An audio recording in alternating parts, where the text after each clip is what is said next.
hari ini tentu tentang emergency dan newborn atau neonatal. Kalau melihat kata-kata intervention, mungkin beberapa dokter mengetahui bahwa intervensi itu tidak selalu identik dengan tindakan intervensi yang invasif. Jadi semua segala tata laksana terkait emergency intervention untuk penyakit jantung bawaan adalah mulai dari bagaimana kita mengenali sampai dengan tata laksana. Dan tata laksana itu bisa saja tata laksana yang sifatnya untuk emergensi dan memperbaiki kondisi umum, stabilisasi, medikamentosa, bahkan mungkin dokter harus mengetahui tindakan selanjutnya, baik itu untuk menyelamatkan nyawa atau definitive treatment. Bisa berupa tindakan intervensi invasif atau kateterisasi maupun untuk surgery atau surgical operatif ya. Ini adalah judul slide saya. Tentunya kalau kita mau belajar emergensi dalam kasus apapun, kita harus tahu apa saja yang dimaksud dengan kasus-kasus emergensi pada neonatal congenital heart disease. Tentunya kita bekerja tidak selalu dalam kondisi setting emergensi. Buat dokter-dokter yang bekerja di mungkin vaskes tingkat 1, kemudian di rumah sakit, tentunya mempunyai kriteria-kriteria fasilitas pelayanan emergensi di tempat bekerjanya. Dokter harus mengetahui apa saja yang saya miliki, alat-alat yang tersedia, sehingga saya juga bisa mengetahui, mendiagnosa, bahkan bisa melakukan suatu tindakan stabilisasi. Yang namanya emergensi tentunya berhubungan dengan stabilisasi. Ini adalah outline presentasi saya selama 1 jam ke depan. Mungkin kita lebih banyak pada diskusi. Nah, sempat disebutkan oleh Dr. Olvi di awal-awal bahwa penyakit jantung bawaan presentasinya atau prosentase di seluruh dunia dan di Indonesia hampir sama, sekitar 8 sampai 10 per 1000 bayi lahir hidup itu terkena penyakit jantung bawaan. Dan seperempatnya atau sekitar 12.000 kasus penyakit jantung bawaan adalah dalam kondisi kritis atau yang dikenal dengan critical congenital heart disease. Bayi-bayi baru lahir atau newborn yang dalam kondisi emergensi rata-rata adalah mereka yang mempunyai kondisi PJB kritis ini. Sehingga dokter sekalian harus bisa mengetahui apa saja gejalanya dan kondisi life threateningnya seperti apa, sehingga dokter bisa melakukan upaya-upaya intervensi di awal-awal kehidupan. Bahkan namanya newborn mulai dari dia lahir sampai 28 hari ke depan bisa saja terjadi perburukan klinis. Ya. Nah, ini tadi yang epidemiologi yang saya sebutkan hampir sama di Indonesia maupun di seluruh negara ya. Seperempat adalah PJB kritis dari seluruh PJB yang ada per tahunnya, seperempatnya adalah PJB kritis. Dari kondisi-kondisi PJB kritis tersebut tidak semuanya uh, di usia newborn ya, dia bisa bertahan sampai usia anak-anak bahkan usia yang agak sedikit besar atau remaja. Nah, yang kita fokusnya hari ini adalah pada yang newborn. Jadi dokter untuk PJB yang bisa saja muncul kondisi emergensi itu terbagi secara 3 ya. Ada yang tampilannya biru, ada yang tampilannya pink tetapi sesak nafas, ada juga yang tampilannya abu-abu karena kondisi shock.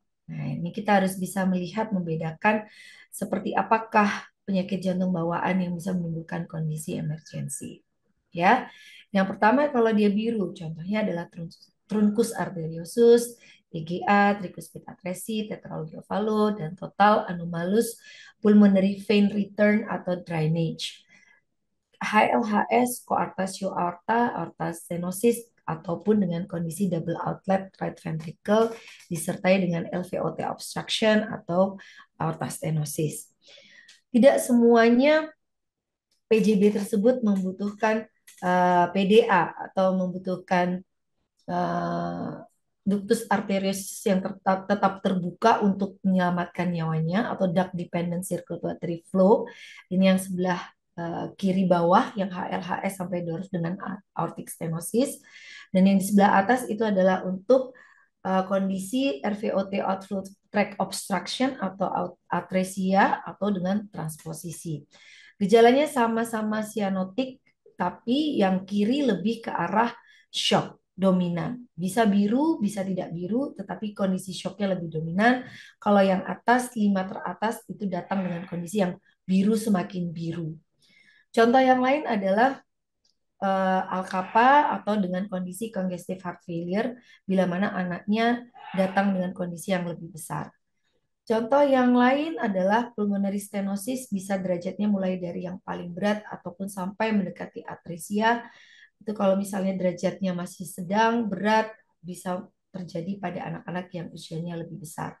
Yang remaja mungkin aorta stenosis, pulmonary stenosis, Eisenmenger syndrome, ataupun hipertrofi kardiomiopati yang tadi salah satu komplikasinya adalah aritmia, sudah masuk ke dalam materi yang kedua oleh Dr. Olvi tadi ya, ada aritmia, kemudian ada kondisi hipertensi emergensi pada kondisi coarctatio aorta.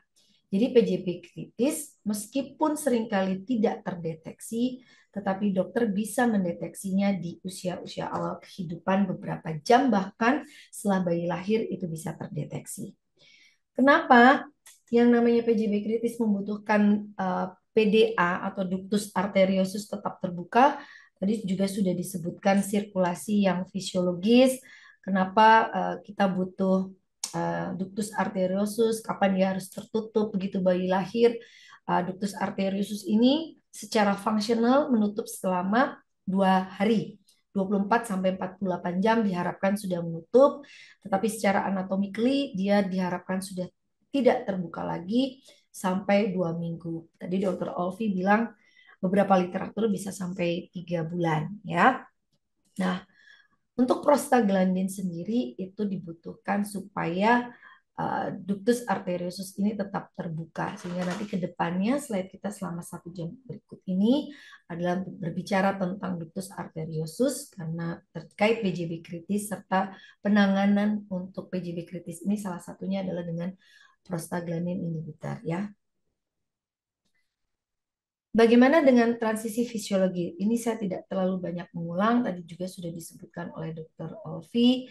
Kita tahu bahwa bayi baru lahir dilakukan cord clamping ya, apa namanya, tali pusatnya di clamp. Nah, sekarang karena ini terkait dengan materi yang berikutnya, terkait resusitasi neonatus yang terbaru, diharapkan cord clamping ini tidak buru-buru, bahkan boleh ditunda atau delay. Nah, ini yang kita harus hati-hati. Kenapa? Karena um, tali pusat yang diklaim itu bisa mengakibatkan peningkatan secara tiba-tiba dari sistemik uh, vascular resistance. Ya, kita harus berhati-hati agar supaya bayi tersebut tercukupi antara darah yang dibutuhkan untuk sistemik maupun ke paru. Ya, kita tahu bahwa bayi baru lahir tekanan resisten parunya masih tinggi dan nanti seiring dengan berkembangnya usia atau bertambahnya usia dia akan lama-lama menjadi turun mendekati nol ya. Nah, ini sekilas mengulang kembali tadi juga sudah disebutkan oleh Dr. Olvi bahwa pembagian duct dependent pulmonary duct dependent circulation atau PDA yang membutuhkan PDA dibagi menjadi 3, duct dependent pulmonary circulation dengan contoh penyakitnya adalah pulmonary atresia intact septum, PS yang kritis, tetralogi ovalo yang dengan PS severe bahkan seperti fisiologi pulmonary atresia, kemudian ada abstain anomali. Untuk duct dependent systemic circulation, contohnya HLHS sudah disebutkan di depan, critical AS, coarctatio aorta, interrupted aortic arch, dan kemudian transposisi of great artery dengan impact septum juga merupakan PJB kritis yang membutuhkan PDA dari segi mixing lesions. Ya, nah mungkin kalau dalam kondisi emergensi anamnesis ini tidak terlalu mendetail, tapi dokter tahu mungkin yang riwayat kehamilan ibunya atau bayinya sudah pernah dilakukan fetal echo di rumah sakit yang ada dokter fetomaternalnya ya. Bisa saja sudah diprediksi bahwa nanti bayi ini begitu lahir akan mengalami kondisi misalnya biru, bahkan biru yang kompleks, biru yang perlu penanganan emergensi begitu dia lahir.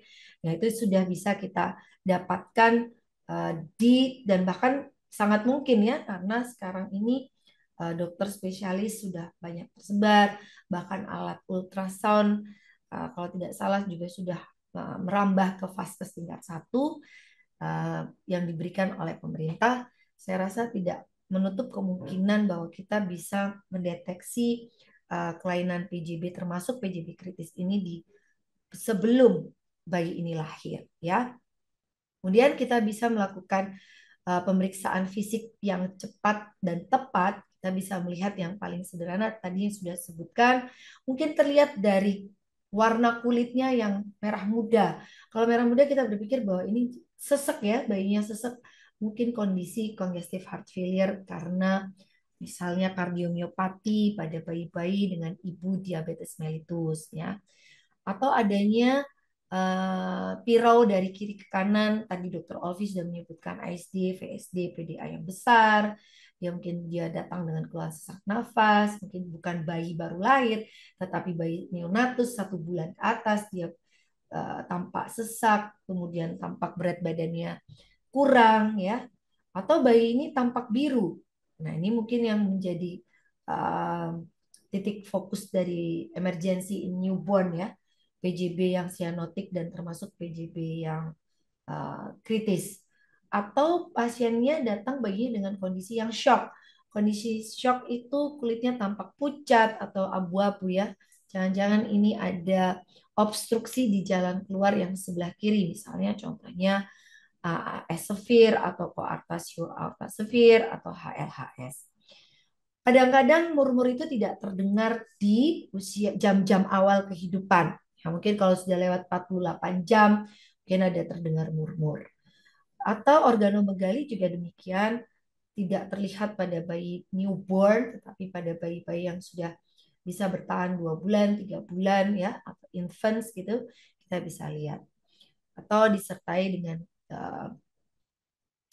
kondisi patologis yang lain atau dismorfik, atau kita bisa melihat dari apakah ini dari fasiesnya, dari kondisi wajahnya kita bisa melihat bahwa ini sebenarnya defek kongenitalnya tidak hanya kardiak, mungkin multi defek untuk kongenitalnya. Dan tentunya yang paling penting karena ini untuk deteksi dini dan screening, maka peran pulse oximeter screening itu sangat penting. Tadi juga sudah disebutkan oleh Dr. Olvi tentang oksigen test atau hiperoksia test pada penyakit jantung bawaan biru, EKG. Dan teman-teman semuanya mempunyai peran di 4 poin yang pertama ya. Di vaskes tingkat 1 pun sudah dapat dilakukan. Yang ekokardiografi tentunya tetap merupakan gold standar untuk mendiagnosa kelainan penyakit jantung bawaan atau struktur anatomi dari jantung ya.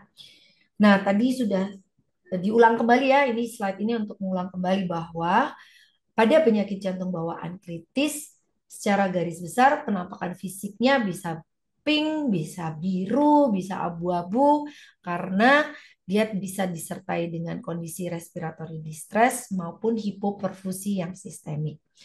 Tentunya kalau misalnya ini kita tahu bahwa tetralogiovalu harusnya PJB-nya biru nih, tapi kok nggak tampak biru?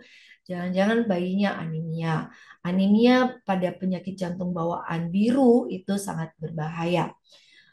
Terus kemudian kita tahu bahwa bisa saja disertai dengan multiple defect atau multiple organ kelainannya, bisa disertai dengan kelainan brain atau skeletal ya. Nah, itu kita juga harus berhati-hati dalam kondisi penyakit jantung bawaan kritis.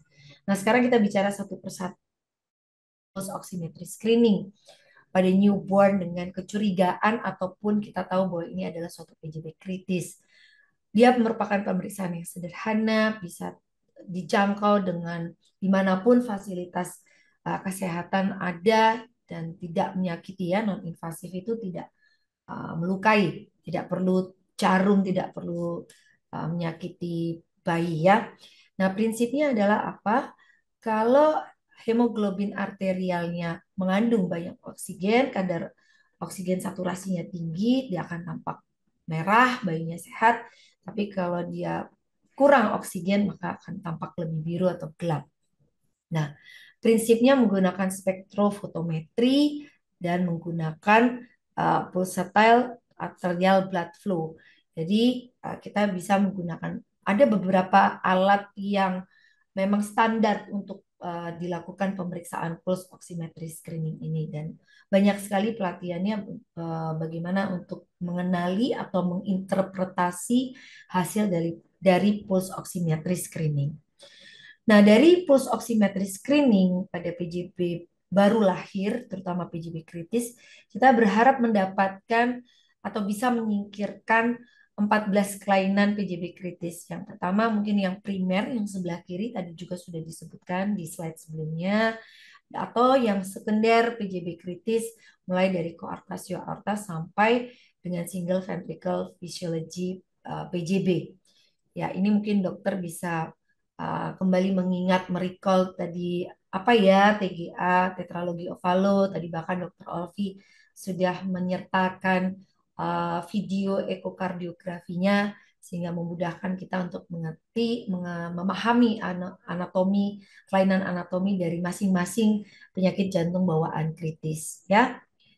Jadi bagaimana melakukannya? Harus di awal ya, sedini mungkin sebelum bayi itu di discharge, kalau bisa sebelum keluar dari vaskes fasilitas kesehatan apapun sudah dilakukan screening. Idealnya 24 sampai 48 jam pertama usia kehidupan ya. Kemudian kita lihat saturasinya, kita ukur positif kalau di misalnya oksigen saturasi di tangan kanan atau kaki itu kurang dari 90%, tidak perlu di repeat. Kalau misalnya dia di ambang batas, misalnya kurang dari 95 pada tangan kanan dan kaki, atau terdapat perbedaan lebih dari 3% saturasi tangan kanan dan salah satu kaki, artinya kalau tangan kanan adalah preduktal, kaki adalah postduktal, yang threshold atau ambang batas ini yang ragu-ragu perlu diulang kembali 1 jam berikutnya, maksimal 2 kali pengukuran, dan dikatakan negatif atau lulus dari pulse oximetry screening bila mana saturasi oksigennya lebih sama dengan 95% di tangan kanan atau kaki, dan perbedaan saturasinya kurang sama dengan 3% antara preduktal dan postduktal ya. Atau mudahnya, ini yang modified ya, American Association of Pediatrics, dia mengatakan bahwa gagal atau tidak lulus tidak boleh pulang, tidak boleh dipulangkan, atau mestinya mendapatkan, seharusnya mendapatkan tata laksana lebih lanjut jika saturasinya di bawah 90% tangan kanan atau kaki. Kemudian di threshold tadi ya, boleh hati-hati harus diulang bila mana saturasinya 90 sampai 94% di tangan kanan dan kaki, atau terdapat lebih dari 3% perbedaan. Kemudian diulang 1 jam berikutnya. Kalau hasilnya yang dari threshold ini di bawah 90%, berarti dia masuk kategori yang tidak lulus atau fail. Kalau dia masih menetap 90 sampai 94%, nah ini kita masuk golongkan ke fail. Jadi 2 kali pengukuran. Yang lulus yang bagaimana? Jika lebih dari 95% tangan kanan atau kaki, atau tidak terdapat perbedaan saturasi lebih dari 3%. Ya, ini lulus bayinya, boleh dipulangkan. Ada juga yang namanya hiperoksia test. Hiperoksia test ini untuk membedakan apakah bayinya ini biru diakibatkan oleh karena kelainan pernafasan, atau karena kardiak, atau karena persistent pulmonary hypertension in newborn. Ya, jadi dilakukan pada bayi-bayi kritis dengan kondisi biru. Kita pengen membedakan nih kardiak apa non kardiak. Nah, kalau diberikan oksigen yang bertekanan tinggi 100% selama 10 menit gitu ya.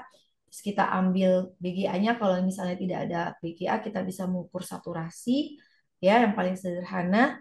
Kita lihat nih, kalau misalnya kardiak tentu tidak akan meningkatkan kadar saturasi oksigen. Bayinya tetap dalam kondisi jelek ya, atau tampak sianosisnya masih berat.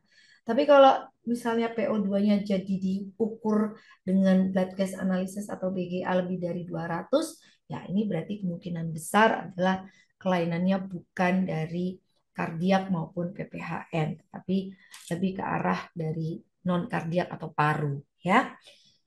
Nah, seandainya dokter sudah melakukan pulse oximetry screening ataupun hiperoksia tes, ada BGA di vaskes tingkat lanjut ya, mungkin rumah sakit tipe C, tipe B sudah ada pemeriksaan BGA, kita bisa bahkan mungkin sudah ada dokter spesialis yang mampu melakukan pemeriksaan ekokardiografi sebagai gold standar, tentunya kita bisa segera melakukan tata laksana.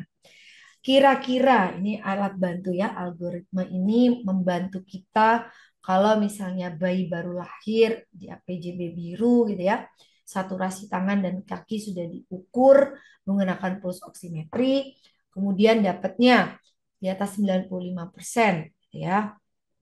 Terus kita lihat nih, diperiksa HB, dilihat BGA-nya, kalau normal, apa yang dilakukan ya mungkin diobservasi aja kalau misalnya belum bisa dipulangkan.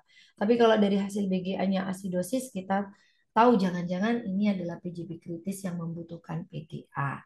Ya, kemudian kalau bagaimana yang tadi kita ukur meragukan ya, masih terdapat perbedaan saturasi tangan kanan preduktal dan kaki lebih dari 3 sampai 5%.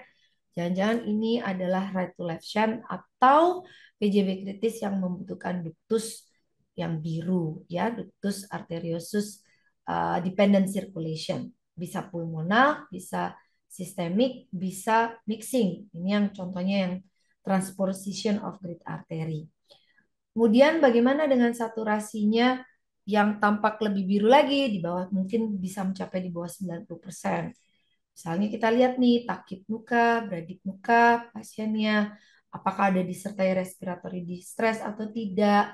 Kemudian apabila dia tidak disertai distress pernafasan, kita bisa melakukan pemeriksaan chest X-ray, kita bisa melihat apakah corakan vaskular parunya sepi atau turun, mungkin ini adalah suatu PJB sianotik yang oligemi, misalnya tetralogi ovalo, ya, atau dia PJB sianotik yang fletora, misalnya contohnya common mixing. Nah, ini perlu sekali membantu kita ya, algoritma ini untuk membantu kita, kira-kira seperti apa.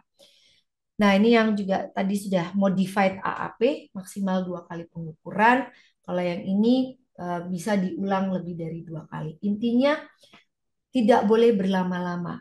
Kenapa? Kita harus tahu bahwa mungkin bayi ini harus segera dirujuk untuk ke vaskes tersieri mendapatkan intervensi lanjutan di mana obat-obatan kita terbatas atau fasilitas kesehatan kita terbatas, tidak ada ahlinya. Mungkin dia butuh tindakan intervensi invasif, misalnya dilakukan tindakan dikateterisasi atau mungkin juga perlu tindakan pembedahan untuk menyelamatkan nyawanya. Ya, jadi kalau negatif atau lulus tetap bisa. Contoh misalnya yang sering kali adalah dipulangkan tuh 5 hari balik lagi. Misalnya contohnya dia koaks severe.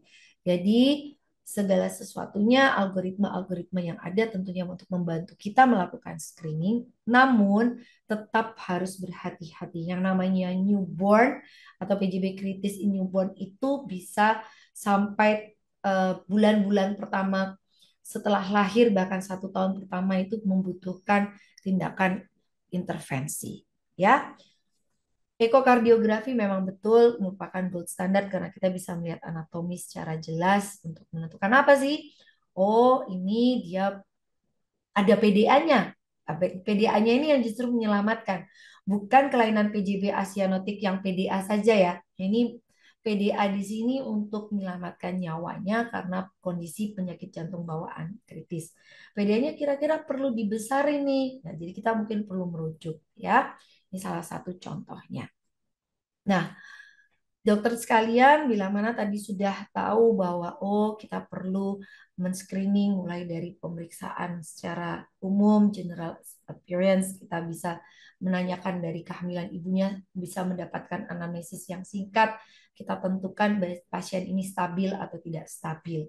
Bila mana tidak stabil, mungkin kita perlu melakukan resusitasi. Nanti di materi kedua adalah lanjutannya dari resusitasi neonatus atau newborn ya. Ini juga ada algoritma yang membantu kalau misalnya ada bayi, bukan newborn ya, infant bukan newborn, tapi dia tampak sakit berat, kita bisa melihat apakah ada distress nafas atau dia kulitnya pucat, biru, abu-abu ya tadi ya, grey gitu ya, keringet apa kulitnya sangat dingin ya, tanda-tanda shock gitu ya. Kita pasang IV line, kita pasang oksigen, dan kita monitor, kita lihat apakah pasien ini terdapat perbaikan setelah tindakan kita pasang IV line, oksigen, dan pasang monitor atau tidak. Nah, bila mana tidak terdapat perbaikan kondisi shock, maka kita mungkin perlu melakukan volume expansion atau diberikan cairan kristaloid. Dalam hal ini adalah normal salin 10 cc per kilogram bolus selama 5-10 menit. Kita lihat responnya apakah ada perbaikan atau tidak. Bila mana tidak terdapat perbaikan atau makin jelek, mungkin kita perlu obat-obatan vasopresor. Teman-teman sekalian, bahwa pada pasien dengan drug dependent kita tentu membutuhkan prostaglandin. Sayangnya tidak semua fasilitas kesehatan tersedia obat-obatan emergensi yang seperti prostaglandin inhibitor ini ya. Padahal dia dibutuhkan untuk fase awal sebelum dirujuk ke tindakan intervensi, baik itu kateterisasi maupun surgical. Misalnya mau dilakukan bitisan atau PDA stenting untuk bisa bayi ini survive di awal-awal kehidupannya. Kalau mana dari algoritma yang kanan, yang kuning, bila mana tidak didapatkan adanya kondisi shock, kita lihat ada tanda-tanda distress nafas ataupun tidak. Ya, kalau dia masuk ke cyanosis, ya kita masuk ke hiperoksia test. Kita lihat tadi ya caranya sudah disebutkan di depan. Kalau misalnya kita bisa melakukan pemeriksaan fototoraks sebagai pemeriksaan klinis yang awal, kita bisa melihat corakan vaskular parunya, apa kita perlu obat-obatan untuk congestive heart failure, diuretik, dan sebagainya. Dan tentunya dalam pengawasan sebaiknya diawasi oleh dokter yang spesialis ya, kompetensi paling tinggi di rumah sakit. Kapan sih infus prostaglandin ini untuk memaintain PDA pada penyakit jantung bawaan kritis? Kalau ragu-ragu, bayinya biru, bayinya shock, nah, kita boleh start dengan prostaglandin. Berarti kita curiga bahwa ini adalah suatu kondisi PJB kritis. Sayangnya, sekali lagi bahwa kadang-kadang obat-obatan itu tidak tersedia secara bebas. Berikut kalau pasiennya datang dengan biru tetapi tidak cyanotic spell, tapi dengan kondisi gagal jantung, mungkin untuk bayi yang lebih besar ya, bukan newborn atau anak-anak yang lebih besar, kita bisa melihat bahwa ada beberapa obat-obatan untuk kondisi gagal jantung pada pediatrik.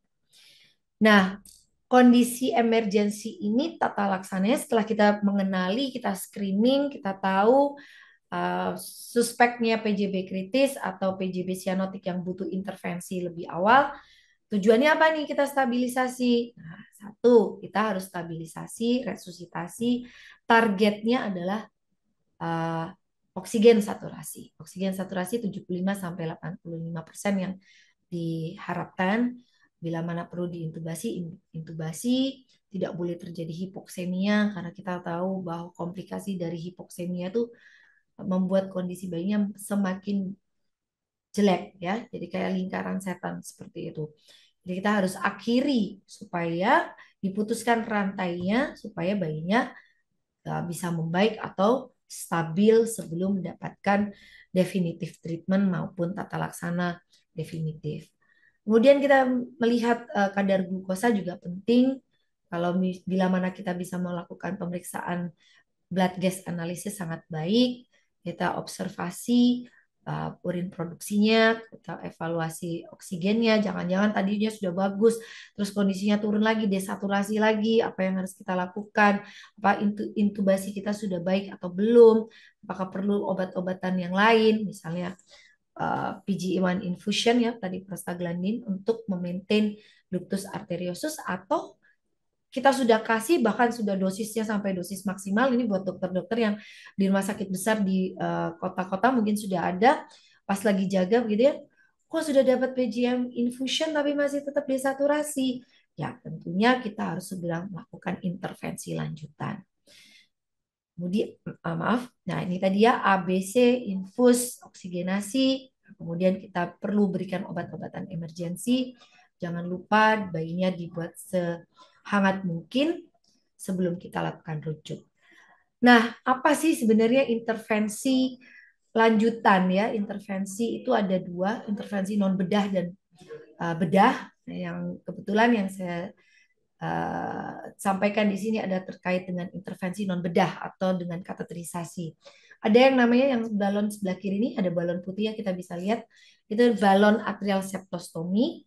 Jadi dilakukan BAS supaya mixing antara interatrial atau terjadi percampuran darah antara atrium kanan dan kiri yang tadinya melalui PFO atau ASD yang kecil, kita optimalkan dengan BAS.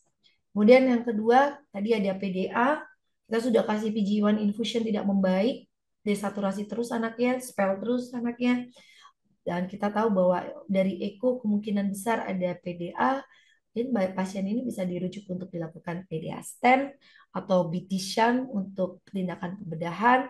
Kalau dia PS-nya severe, misalnya critical PS, kita bisa melakukan balloon pulmonary valvulotomy. Kalau dia aortic valve severe, stenosis severe, kita bisa melakukan balloon aortic valvuloplasty. Nah, ini adalah berbagai macam tindakan early intervention transkateter, bukan pembedahan pada pasien PJB kritis. Sebagai take home message-nya, pada pasien PJB kritis yang seringkali terjadi kondisi emergency in newborn, itu merupakan pasien-pasien PJB yang membutuhkan intervensi di awal-awal usia kehidupannya. Kita sebagai dokter harus bisa menegakkan diagnosis atau mencurigai bahwa ini suatu kondisi PJB kritis dengan gejala yang dialami seperti sianosis, hipoperfusi sistemik, distres nafas, dengan berbagai macam mungkin diferensial diagnosisnya. Dan jangan lupa bahwa sebagai screening awal, pulse oximetry screening itu merupakan screening yang sangat efektif dilakukan pada PJB kritis in newborn. Dan tentunya bila mana kita bisa mendiagnosa secara cepat, tepat, maka kita bisa melakukan rujukan baik itu transkateterisasi atau non pembedahan maupun pembedahan agar bayi newborn ini mendapatkan tata laksana lebih lanjut secara cepat dan tepat pula. Demikian untuk materi pertama yang berjudul Emergency Intervention in Newborn with Congenital Heart Disease.